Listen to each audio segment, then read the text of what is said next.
और अब बात करते हैं खतौली सीट की। खतौली विधानसभा उपचुनाव के लिए आरएलडी ने मदन भैया को प्रत्याशी बनाया है।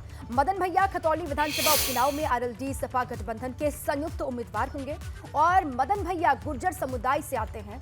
यूपी विधानसभा के लिए 4 बार विधायक वो चुने गए हैं और पहली मर्तबा 1991 में मदन भैया विधानसभा के लिए चुने गए।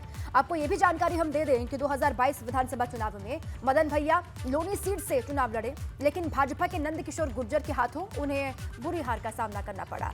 और आपको ये भी बता दें कि मदन भैया पर कई आपराधिक मामले भी इस वक्त में भी चल रहे हैं। संयुक्त उम्मीदवार हैं समाजवादी पार्टी और आरएलडी की तरफ से। आरएलडी ने ऐलान किया और मदन भैया के कंधों पर इस वक्त जिम्मेदारी है खतौली की सीट को वापस बीजेपी से छीनने की। हालांकि इससे पहले बीजेपी के विधायक विक्रम सैनी के विधायक के जाने के बाद यहां पर उपचुनाव हो रहे हैं और बीजेपी आश्वस्त है। हालांकि अभी तक प्रत्याशी कौन होगा बीजेपी की तरफ से ये स्थिति साफ नहीं है, लेकिन आरएलडी और सपा के संयुक्त उम्मीदवार के रूप में मदन भैया मैदान में ताल ठोक रहे हैं।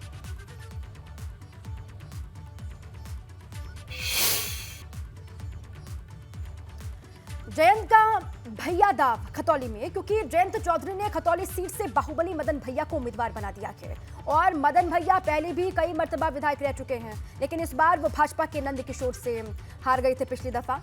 बड़ा सवाल यह है कि जयंत का ये दाव खतौली में भाजपा का विजय रथ रोक पाएगा, क्योंकि एक सवाल रामपुर का भी सामने आ रहा है जो पश्चिम की राजनीति का सबसे बड़ा केंद्र बना हुआ है।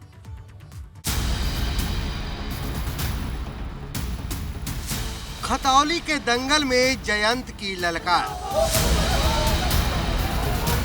आजम के गढ़ में कौन बनेगा सरकार। खतौली में जयंत का भैया दाव, पश्चिम में मजबूत होंगे पांव। उत्तर प्रदेश एक बार फिर उपचुनाव की कसौटी पर खड़ा है और सबसे ज्यादा पारा पश्चिमी उत्तर प्रदेश का चढ़ा है, जहां की 2 विधानसभा सीटें इस बार दांव पर लगी हैं। इसमें एक सीट रामपुर सदर की है, जहां आजम खान की सदस्यता रद्द होने के बाद खाली हुई है, तो दूसरी सीट खतौली की है जो विक्रम सैनी की सदस्यता जाने के बाद खाली हुई है। मतलब एक सीट सपा के कोटे की है तो दूसरी सीट भाजपा के हिस्से की है, लेकिन इन दोनों सीटों ने पश्चिम का पारा चढ़ा दिया है। सबसे ज्यादा गर्मी मुजफ्फरपुर की खतौली सीट को लेकर है, जहां सपा रालोद ने भाजपा को चुनौती देने के लिए मदन भैया को मैदान में उतारा है। खतौली विधानसभा उपचुनाव में आखिरकार राष्ट्रीय लोकदल समाजवादी पार्टी गठबंधन ने बाहुबली नेता मदन भैया को चुनाव मैदान में उतार दिया है। मदन भैया के चुनाव मैदान में उतरने से खतौली विधानसभा उपचुनाव का सियासी तापमान और चढ़ गया है। इसके पीछे जयंत चौधरी की बड़ी रणनीति को देखा जा रहा है। जयंत चौधरी ने जाट, मुस्लिम और गुर्जर समीकरण के सहारे खतौली विधानसभा उपचुनाव जीतने की रणनीति तैयार की है। इसमें 2012 की झलक देखने को मिल रही है। इससे पहले मदन भैया ने लोनी सीट से चुनाव लड़ा था, जहां मदन भैया की टक्कर भाजपा के नंदकिशोर से हुई थी। हालांकि मदन भैया ये लड़ाई 8,676 वोट से हार गए थे, लेकिन इस बार जयंत चौधरी ने मदन भैया के जरिए खतौली में गुर्जर, जाट और मुस्लिम समीकरण को जोड़ने की कोशिश की है। बिल्कुल एकजुट रहेंगे। यहाँ की जनता पूरी त्रस्त है, भाजपा से। यहाँ पे जितने ये बछड़े और ये सांड यहाँ पे घूम रहे हैं, पूरी किसानों का नुकसान कर रखा है बहुत ज़्यादा।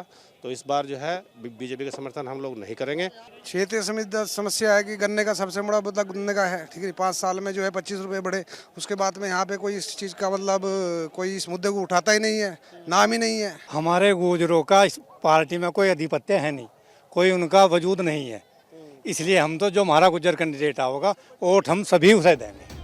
जयंत का ये भैया दाव कितना कारगर होगा ये तो आने वाले वक्त में साफ हो जाएगा, लेकिन जिस तरह से जयंत ने खतौली में अपनी ताकत झोंक दी है, उससे खतौली का चुनाव दिलचस्प हो चुका है। क्योंकि रविवार को जयंत चौधरी ने खतौली में बैक टू बैक 3 रैलियां की और हर रैली में जयंत भाजपा पर जमकर गरजे। 5 तारीख के चुनाव में या तो ऐसा विधायक बनाओ जो गन्ने पे, रोजगार पे, जो बिजली के मीटर लग रहे हैं उस पे, जो आपके मूल मुद्दे हैं उस पे वो लड़े भिड़े। हर जिले में बीजेपी ने एक आलीशान कार्यालय बना दिया, नोटबंदी के बाद से बनाना शुरू किया था। हर जिले में ऐसा लगेगा, अंदर जाके देखोगे 5 स्टार होटल है। मैंने तो नहीं देखा अंदर से, लेकिन आप बताते हैं लोग, कुछ लोग हमारे लोग गए हैं वहाँ। मैं उन्हें भी न्योता दूंगा, चुनाव में वापस आ जाओ, लौट जाओ, क्योंकि घर में जितना सम्मान रहता है खुशी मिलती है काम करने में। मदन भैया के नाम का यहाँ पर ऐलान कर दिया गया है। अब देखने वाली बात यह होगी कि मदन भैया जहाँ एक तरफ मैदान में हैं, वहीं दूसरी तरफ आखिरकार बीजेपी किस प्रत्याशी को चुनाव मैदान में उतारती है। लेकिन इतना जरूर है कि खतौली विधानसभा उपचुनाव पर अब सबकी नजरें टिक गई हैं, चूंकि बाहुबली नेता मदन भैया के चुनाव मैदान में आने से अब सियासत और गर्मा गई है। खतौली का ये चुनाव सपा और रालोद की रणनीति का भी चुनाव है, क्योंकि पश्चिम में भाजपा को रोकने के लिए जो चाल सपा और रालोद चल रही है वो कारगर है या नहीं, इसका एक बड़ा फैसला इस चुनाव से हो जाएगा। वहीं सबकी नजर रामपुर के दंगल पर भी टिकी है, जहां आजम खान का सबसे बड़ा किला दांव पर लगा है। भाजपा आजम को घेरने के लिए मुस्लिमों को हथियार बनाने में लगी है, क्योंकि रामपुर सदर सीट पर 60% मुस्लिम है। ऐसे में बड़ा सवाल ये है कि क्या भाजपा रामपुर की सदर सीट पर सेंधमारी कर पाएगी, क्योंकि 5 महीने पहले रामपुर में लोकसभा का उपचुनाव हुआ था। तब भाजपा ने आजम खान को बड़ी मात देते हुए रामपुर में कमल खिला दिया था।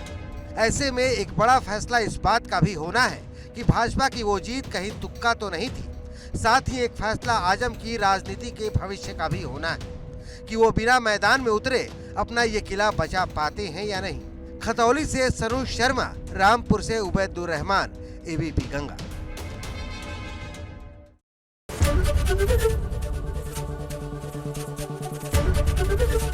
एबीपी गंगा, खबर आपकी, जुबान आपकी।